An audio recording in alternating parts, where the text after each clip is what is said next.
गिबि गिबियावनो रादाब बुथुमगिरि नोंथांमोननि गासैनिसिमबो आं गोसो गोरबोनिफ्राय फरायसालि सामलाय आफादनि गाहाय नेहाथारि लोगोसे आफादगिरि जोङो मान बावदों साबायखर बावदों।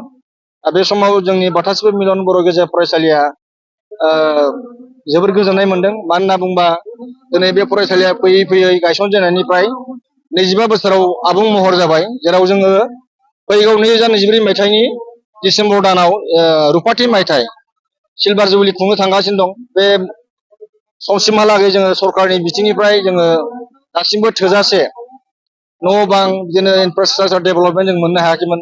दिनै जों साबायखर बावनांगोन, मानो गोनां जोंनि BTRनि गाहाय मावफुं सोद्रोमा मानो गोनां मुस्रि प्रमद बर' बिथाङा खोब जोंनि बे फरायसालिखौ नायसनदों। बेनिखायनो जोङो फरायसालि सामलाय आफाद आरो गासैबो जोंनि रायजो राजानि जानानै आङो बिथांखौ साबायखर बावदों। जोबोर गोजोननाय मोनदों बेबायदि जोंनि बाथासिपुर मिलन बर' गेजेर फरायसालियाव जोंनि न'खौ गोदानै लुफुंनो थाखाय 25,15,500 अनसुंथाइ होनानै जोंखौ मदद होदों। आं साफ्रोमबो फरायसालि सामलाय आफादनि जानानै आं गाहाय नेहाथारि जानानै आरो लोगोसे गाहाय फोरोंगिरि जानानै आं बिथांखौ जोबोद आं गोजोननायखौ फोरमायदों, लोगोसे बिथांखौ आङो साबायखर बावदों। साख्रि नागिरग्रा सुबुंफोरनि थाखाय गोजोनथाव खौरां।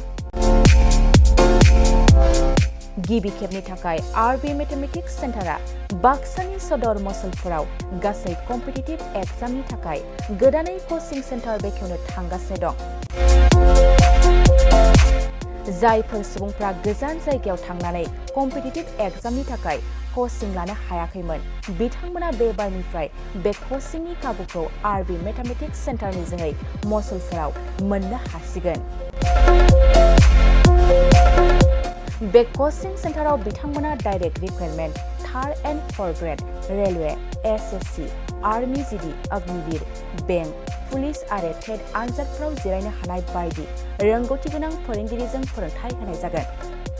बे कचिं सेन्टारनि सोमोन्दै आबुङै मिथिनो थाखाय 9101-450-597, 6900-584714 आरो 9365-13222 जानबुं अनजिमायाव खौरां लानो हागोन।